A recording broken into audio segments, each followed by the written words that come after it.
Well, I came with a band called the Rhythm Sisters, and I think it was in 1989, and they were recording for an album going to be put out by a Manchester label called Imaginary Records, and we came in here to do the recording.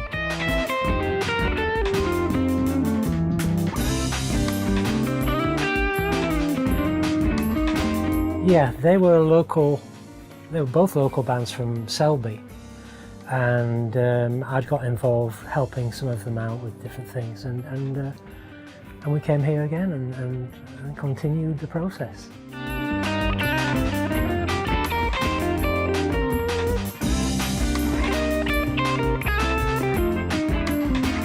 I worked with Roger first on one of his solo albums, which we recorded. I can't remember where we recorded it. I think it was in London we started work on it there. And then we decided to do some further work on it and brought it up here to Fairview, which I'd suggested that we do because I'd made a nice relationship with the studio by then. And we did some further work on it here and finished the album off here.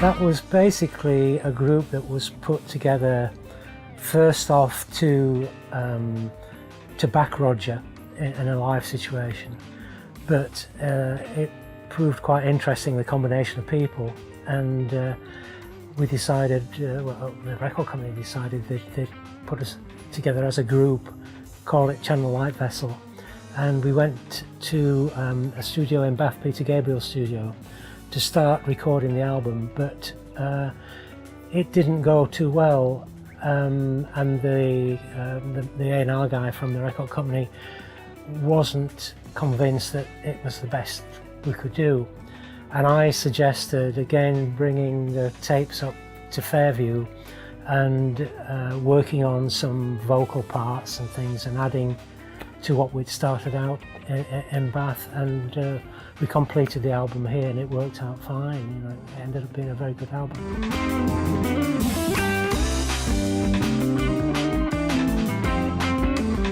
We did the second one here right from the beginning, and in fact I think we actually, apart from having a couple of parts worked out before we came in, most of it was actually made up on the spot here.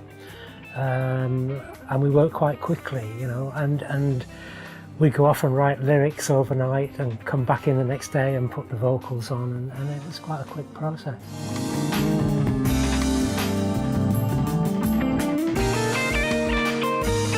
Yeah, there was a Japanese band called Gill Cover and the Monkey who came here, and we were struggling a little bit to make them happy, I think, to start with. And then I suddenly realised that what they wanted was to sound like the Beatles. So I pulled out a few, you know, Beatlesque production ideas, and it was big grins all around, and they went off happy.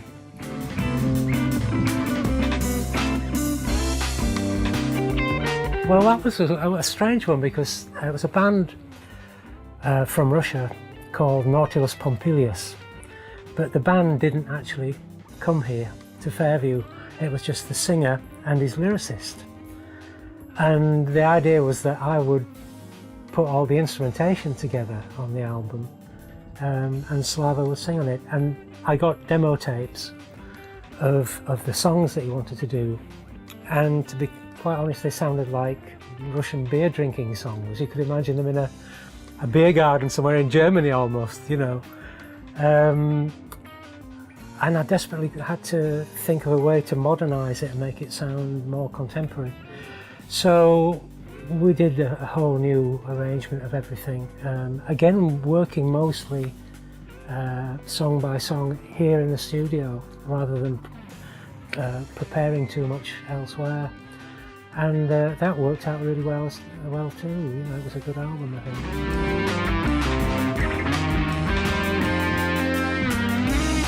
Yeah, Culture Mix was a Japanese girl called Yumi Morioka, and she'd started the album in Tokyo. I'd been in Tokyo and worked a little bit on it with her, but then it was brought to England. She came to England and worked here in Fairview, and I produced it and played some guitar and keyboards on it, and it came out under the name Culture Mix, and a well-received album, I think.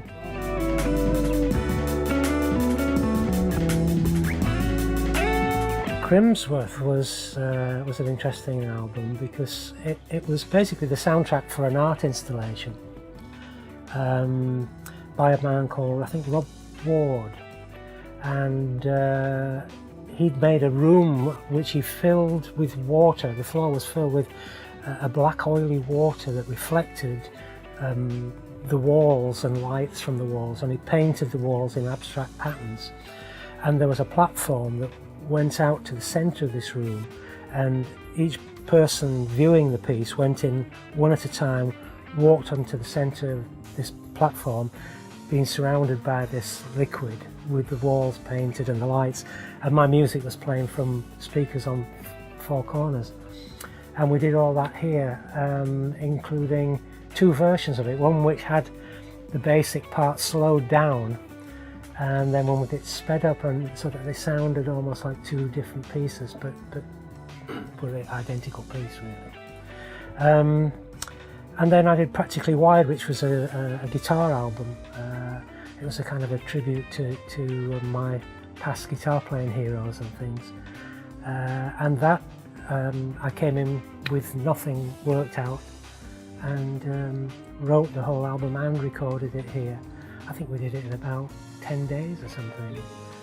And then a similar approach was taken with After the Satellite Sings, which was a vocal album. And again, I had nothing prepared, just wrote the songs here, and would go back to the hotel at night where I was staying down the lane, and write the lyrics with a cassette of the track we'd done that day, come in, and then the next morning put the vocals on, move on, and the whole album was done that way in a couple of weeks, I think.